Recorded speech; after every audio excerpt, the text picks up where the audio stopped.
పిల్లాట పాతలు పెట్టుకొని పులను మురుతానట. ఇంకా పులను మురుతాను. నేను మాట్లాడతాను ఒకసారి. ఇప్పుడు ఒక వ్యక్తి ఎవడైనా మానవ జన్మెత్తుడు 100 సంవత్సరాల కంటే ఎక్కువ ఎవడైనా బతకడు. ఇలా రేవంత్ రెడ్డి 50 లిట్లుండు 60 లిట్లు అవుతాడు 70 లిట్లు అవుతాడు. ఎవరికైనా అందరం ముసలిగా అయిపోతాం, ఏదో అందరం కాట్లో పడి చేస్తాం. కానీ రేవంత్ రెడ్డి ఏడికి పోయినా కేసీఆర్ తిరిగితే అది గొప్ప అనుకుంటాడు. ఒకసారి చూడ్రి, నేను తర్వాత మాట్లాడతా. అంటే నేనేమన్నాను, ముందు నుంచి పాపం కేసీఆర్ గారిని తప్పించి ఆ కుర్చీని గుంజుకోవాలని హరీష్ కేటీఆర్ పోటీ పడుతున్నారు. సో ఒకసారి వాళ్ళకి అవకాశం ఇస్తే వాళ్ళ పరిస్థితి ఏదో వాళ్ళకి అర్థం కావాలని కేసీఆర్ గారు మౌనంగా ఉన్నారని నేను అనుకుంటున్నా. కేసీఆర్ గారు క్రియాశీలక రాజకీయాలలో లేరు, వారి ఆరోగ్యం కూడా అంతంతగానే ఉంది. క్రియాశీలక రాజకీయాలలో లేకుండా ఆరోగ్యం అంతంతగా ఉన్న ఒక నాయకుడిని విమర్శించడం భావ్యం కాదని నేను భావిస్తున్నా. కేసీఆర్ గారి క్రియాశీలక రాజకీయాలకు వచ్చినప్పుడు తప్పకుండా వారి పట్ల నేను స్పందిస్తాను. నా సూచన ఒక్కటే మీకు. ఇప్పుడు ఏమన్నా కేసీఆర్ క్రియాశీల రాజకీయాలు లేడు, ఆయన ఆరోగ్యం అంతంత మాత్రమే ఉంది, ఆయన అంతంత మాత్రంగానే నడుస్తుందంటే ఈ తెలంగాణలో ఎక్కడైనా బీఆర్ఎస్ పార్టీ కానీ బీఆర్ఎస్ పార్టీకి సంబంధించిన కార్యకర్తలు కానీ లేదు బీఆర్ఎస్ పార్టీ నేతలు కానీ కేసీఆర్ ఆరోగ్య పరిస్థితి బాగాలేదు, ఆయన క్రియాశీల రాజకీయాలు రాడు, ఆయన ఆరోగ్యం అంతంత మాత్రమే ఉందని ఎక్కడైనా చెప్పిరానే మీరింటే చెప్పురు నాకు. ఇప్పుడు ఆయన పైన విమర్శలు చేయను సమంజసం కాదంటాడు. లజ్జదాపినోడు మాట్లాడిన మాటలు ఎక్కున్నాయి. లజ్జునోడు ఈ మాట మాట్లాడరు. నేను ఉన్నది చెప్పాలంటే లజ్జ ఉంటే మనకు 23 నెలలుగా కేసీఆర్ క్రియాశీల రాజకీయాలు లేడు. తీరి ఇప్పుడు బూతులు ఒకసారి పండబెట్టి తొక్కుతా, ఒంగబెట్టి కుదుతా, పేగులు మెడలు వేసుకొని దాస్తా, నీ ముదనాశం కాల మరి అప్పుడు సోయి లేదు. ముందర మురిసినమాట పండగకేరేది అన్నట్టు ముందరనే మురుతాడు కేసీఆర్ రాడు కేసీఆర్ రాడని. ఇక వచ్చిన రోజు మనల్ని పండబెట్టి తొక్కేది జనాలు చెప్తారు కదా. ఇప్పుడు ప్రజలు, ఈ రాష్ట్ర ప్రజలు 23 నెలల నీ పరిపాలనలో ఎందుకు కేసీఆర్ కావాలనుకుంటారు? ఎందుకు ఈ రాష్ట్రంలో క్రియాశీల రాజకీయాలు లేకపోయినా నువ్వు 24 గంటలు కేసీఆర్ పైన పడుతున్నావు? ఎందుకు భయం అయింది? సమంజసం కాదంటాడు సిగ్గుతప్పినోడు. ఎన్నిసార్లు తిట్టిన లోకం మర్చిపోయినారా మీరు చెప్పుడు? కేసీఆర్ తిట్టలేదా? బండబూలు తిట్టాడు ఆయన 23 నెలలకెళ్ళి. నో రాజు మోరే అని లోకమే నోట్లో ఉంచిరి.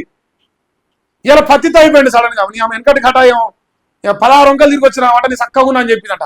ఇప్పుడు ఈయన చెప్పినట్టే ఉంది 16 అంకాలు తిరిగి వచ్చినాక. ఇంత చండాలమైన రాజకీయం అవసరమా? గెలిచిందే దొంగోట్లతో మేకపోతు గాంభీర్యం. కేసీఆర్ పైన విమర్శలు చేయరంటాడు. నా పాలన రెఫరెండం అంటాడు. లోకమేమో నోట్లో ఉంచుతారు రెఫరెండం అంటే. దొంగ ఓట్లు వేసుకొని గెలిచిన దొంగని రెఫరెండం అంటే ఇప్పుడు మరి ఇదే మాట ముందుకు ఎందుకు చెప్పలేదు? అప్పుడు ఎందుకు పిరికి పిత్తులు లెక్క అబద్ధాలు ఆడిండు? ఎందుకంటే అప్పుడు దొంగ ఓట్లు వేస్తామో ఏమో డౌటు.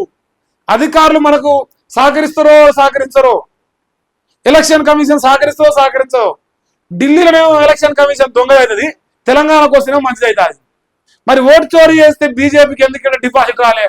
బీజేపీకి గెలవాలి కదా, మొత్తం ఓట్లు ఆలేసుకొని. దాని సమాధానాలు ఉండవు. ఇట్లా కేసీఆర్ పైన నోరు వారేసుకుంటూ నా పాలన రెఫరెండం, ఇక మా నవీన్ యాదవ్ గెలుచుడు నేను ఏమంటారుగా పూర్వజన్మలో చేసుకున్న సుఖుతో అన్నట్టుగా మన పత్తిత్తులు వేసాలు వేసి ఉంది అలా అన్నగారు. ఇక పోలైన ఓట్లలో 51% కాంగ్రెస్ పార్టీకి అని సీఎం రేవంత్ రెడ్డి చెప్పిండు. బీఆర్ఎస్ బీజేపీ కలిసినా మా ఓటు శాతాన్ని చేరుకోలే. ఈ విజయం మా బాధ్యతను మరింత పెంచింది. హైదరాబాద్ను విశ్వనగరంగా తీర్చిదిద్దాం. ఇది కాదు, దీనికి డైలాగ్ వేరే ఉంది, నేను చెప్తా. ఎట్లా విశ్వనగరం అనేది మాట్లాడదాం. ఇక బీఆర్ఎస్ ఫేక్ ప్రచారాన్ని జనం నమ్మలే. అధికారం పోయినా కేటీఆర్ కు అహంకారం పోలే. క్రియాశీల రాజకీయాల్లో లేని కేసీఆర్ గురించి నేను మాట్లాడా.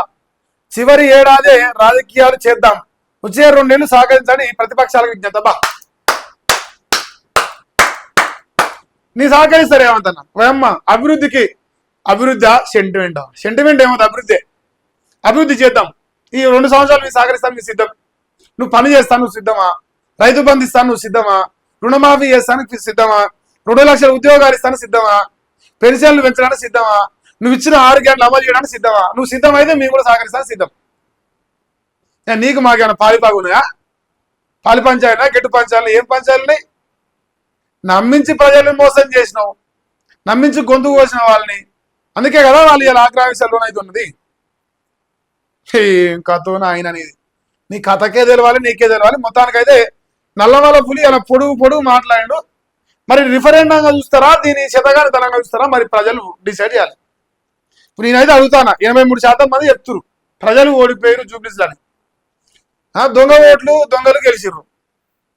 ఇంకేంది ఒక్క నిమిషం. ఇప్పుడు ఈయన హైదరాబాద్ డెవలప్ చేస్తాను కదా, ఒక్క సెకండ్ మీకు చిన్న ముచ్చట చూపిస్తా. మమ్మల్ని గెలిపించిండ్రు, ఇక మూసీ ప్రక్షాళన చేస్తాం. ఫస్ట్ నాయన ఇట్లా ఎట్లా అనుకుంటారు? ఇవో ఓడట వెనకటికి రేవంత్ అన్న చెప్పుతున్నానే, మళ్ళీ ఫీల్ అవుతాడేమో. రేవంత్ అన్న ఇదేమన్నా పనికొచ్చే జోలనా? ఎమ్మటేనా ఇంకా ఇప్పుడు వానంతలో వాడి సాగు వాడే కోరుకోరంట. కషాయం కాడికి పోయి మెడ కత్తి కాడికి పోయి మెడ పెట్టిందంట. గట్టే ఉంది ఇది కథ. కషాయం కాడికి మెడ పెట్టినట్టు కాంగ్రెస్ వాళ్ళని గెలిపితే తెల్లారం ముందుకే మళ్ళీ ఎమ్మటే మూసి ప్రక్షాళన 1,00,000 కోట్లు మా అయ్య జాగ్రత్త దాచిపెట్టినాడని సురువు చేసింది. ఎమ్మటే మొదలు రాగానే మొదలు పెట్టింది. ఇంకా దీన్ని మరి ఏమంటారు నాయన మీరు చెప్పాలి. హైడ్రాను ముందుకు తీసుకెళ్తారట. 2 ఏళ్ల మా పాలన నచ్చే ఓటేసినట జనాలు, నచ్చే ఓటేసినట. ఇక మీరు ఇది మంచిగా ఉన్నది ముచ్చట. అసెంబ్లీ ఎన్నికల్లో 0 ఇచ్చారు, ఇప్పుడు అర్థం చేసుకుంటారు. జిహెచ్ఎంసీ ఎన్నికల్లోనూ గెలుస్తాం. ఇది హైదరాబాద్ లా గార్దిగుడ్డ వచ్చింది చూసినారు నిన్న. మన ఇప్పుడు ఒకటి అయినట్టుంది. గార్దిగుడ్డ వచ్చింది కదా హైదరాబాద్ లా, అదట గెలుస్తాడట. రోడ్లు వేసి, కరెంట్ ఇచ్చి, నీళ్ళు ఇచ్చి, పథకాలు ఇచ్చి, పైసలు ఇచ్చి అసలు హైదరాబాద్ నిగ మెరిసిపోతుంది. అందుకే మనకు ఓటేస్తారు రేపు జిహెచ్ఎంసీలో కూడా. కొన్ని ఛానళ్ళు అంటే ఎక్కువ చేస్తున్నాయట. ఇది చూసిరా, వాటిని మూసేయడం పెద్ద పని కాదు. పక్క రాష్ట్రంలో ఛానళ్లను మూసేశారు సీఎం రేవంత్ రెడ్డి. ఎవరా ఛానల్? టీ న్యూసా? ఇంకా ఏ న్యూస్? లేదంటే న్యూస్ లైన్ తెలుగునా? ఇంకేమన్నా ఛానళ్ళు? సిగ్నల్ టీవా? ఇంకేదో మిర్రర్ టీవా? ఆల్ టీఆర్ఎస్ ఛానల్స్ అన్నిటిని మూసేయడానికి చాలా బలంగా ఫైట్ చేస్తున్నారు రేవంత్ రెడ్డి గారు. మరి మన తొలి వెలుగు మూసేద్దామా? చాలా ఎక్కువ చేస్తున్నట్టు కొడుతుంది ప్రజలకి, చాలా ఎక్కువ చేస్తున్నారు. ఇట్లా నిజాలు మాట్లాడితే తట్టుకోలేక వీడియోలు డిలీట్ చేసేదాకా రిపోర్ట్లు కొడతాడు సన్నాసి బతకలేక. మరి నేను ఏమడుతాను రేవంత్ అన్న, మనకు అనుకూలంగా పనిచేసే ఛానల్ ఏమో పనిచేయదా? తెలంగాణలో డెవలప్ కావాలి. మనకు వ్యతిరేకంగా పనిచేసే ఛానళ్ళు, ప్రజలకు అనుకూలంగా పనిచేసే ఛానళ్ళు మాత్రం డౌన్ కావాలి. డౌన్ రేవంత్ రెడ్డి అన్నట్టు డౌన్ అవుతానే. మొత్తానికైతే రేవంత్ అన్న కోపానికి వస్తుంది. నాయన మీరు ఎవరైతే మరి రేవంత్ అన్న తిడతారో జర జాగ్రత్త, మీ ఛానల్ మూసేస్తాడట.